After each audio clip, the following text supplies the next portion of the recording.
Hi. நிறைய பேர் வந்து எனக்கு ஆண் குழந்தை தான் வேணும், அதுக்கு ஏதாவது ப்ரொசீஜர் இருந்தால் சொல்லுங்கள், அதுக்கு ஏதாவது டேப்லெட்ஸ் இருந்தால் சொல்லுங்கள் அப்படின்னு சொல்லுவாங்க. அந்த மாதிரி எதுவும் இல்லை. ஏன்னா மாதம் மாதம் வந்து பெண்ணுக்கு வந்து ஒரு முட்டை வரும். அந்த ஒரு முட்டையில் வந்து குரோமோசோம் எக்ஸாக தான் இருக்கும். அது பெண்ணாக வரத்துக்கான குரோமோசோம் தான் அது. அதே விந்தணுக்கள் வந்து மில்லியன்ஸ் உள்ளார போகும். ரிலேஷன்ஷிப் இருக்கும்போது நிறைய அணுக்கள் வந்து அந்த முட்டை சுற்றிக்கும். அதில் ஒரே ஒரு அணு மட்டும் முட்டைக்குள்ளார போகும். இந்த மில்லியன் அணுக்களில் கொஞ்சம் எக்ஸ் குரோமோசோம் அணுக்கள் இருக்கும், கொஞ்சம் ஒய் குரோமோசோம் அணுக்கள் இருக்கும். எந்த குரோமோசோம் இருக்கிற அணு வந்து முட்டைக்குள்ளார போகுமோ அந்த மாதிரி குழந்தை தான் நம்ம வரும்.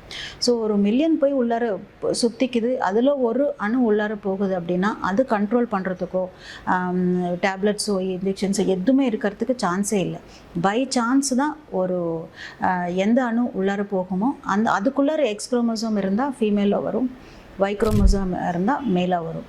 ஸோ நம்ம காயின் டாஸ் பண்ணுற மாதிரி தான் அந்த மாதத்தில் பெண்ணாகவும் உருவாகலாம், இல்லை பையனாகவும் வரலாம். ஸோ நம்ம அது கண்ட்ரோல் பண்ணுறதுக்கு மாடிஃபை பண்ணுறதுக்கு சான்ஸே கிடையாது.